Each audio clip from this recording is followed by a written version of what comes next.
ಇಲ್ಲ ಇಲ್ಲ, ಇದಂತೂ ನನಗೆ ಆಗೋದೇ ಇಲ್ಲ. ನೀವೇ ಯೋಚನೆ ಮಾಡಿ ನೋಡಿ. ಕೃಷ್ಣ, ಇಲ್ಲಿ ಪ್ರಶ್ನೆ ನಿನ್ನ ಮನರಂಜನೆ ಅಥವಾ ಸುಖದಲ್ಲ. ಇದು ನಿನ್ಗಿರೋ ಶಿಕ್ಷೆ. ಅದನ್ನ ನಿಭಾಯಿಸುವುದು ನಿನ್ನ ಕರ್ತವ್ಯ. ನೋಡಿ, ಶಾಂತವಾಗಿರಿ. ಸರಿಯಾಗಿ ಹೇಳಿದ್ರೆ ನೀವು, ಈ ಪ್ರಶ್ನೆ ನನ್ನ ಮನೋರಂಜನೆ ಅಥವಾ ಸುಖದ ಅಲ್ವೇ ಅಲ್ಲ. ಇಲ್ಲಿ ಪ್ರಶ್ನೆ ಕಳೆದು ಅಕ್ಕ ಬಂದಿದ್ದಾಳೆ. ಅಲ್ಲ, ನೀವು ನಿಮ್ ದೃಷ್ಟಿಕೋನ ಬದಲಾಯಿಸ್ಕೊಂಡು ನೋಡಿ. ಅಲ್ಲ, ನೀವು ಯಾವ ವ್ಯಕ್ತಿಗೆ ನಿಮ್ಮ ಪವಿತ್ರ ಗುರುವಿನ ಪವಿತ್ರ ತಪಸ್ಸಿನ ಸುರಕ್ಷತೆ ಜವಾಬ್ದಾರಿ ಒಪ್ಪಿಸ್ಬಿಡ್ತೀರಾ? ಎಂಥ ವ್ಯಕ್ತಿ ಅಂದ್ರೆ ಅವನಿಗೆ ಈ ಕೆಲಸದಲ್ಲಿ ಏನೂ ಆಸಕ್ತಿ ಇಲ್ಲ. ಎಂಥ ವ್ಯಕ್ತಿ ಅಂದ್ರೆ ಅವನ ಮನಸ್ಸಿಂದ ಕೆಲಸ ಮಾಡೋದೇ ಇಲ್ಲ.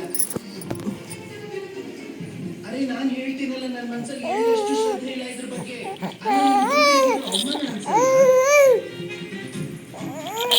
ಈಗ ಯೋಚನೆ ಮಾಡಿ, ನಾನೇನಾದ್ರೂ ಈ ಪ್ರಸಂಗ ಕೇಳಿದ್ರೆ ನನ್ಗೆ ಅನ್ಸೋಕ್ ಸಾಧ್ಯ ಇಲ್ವಾ?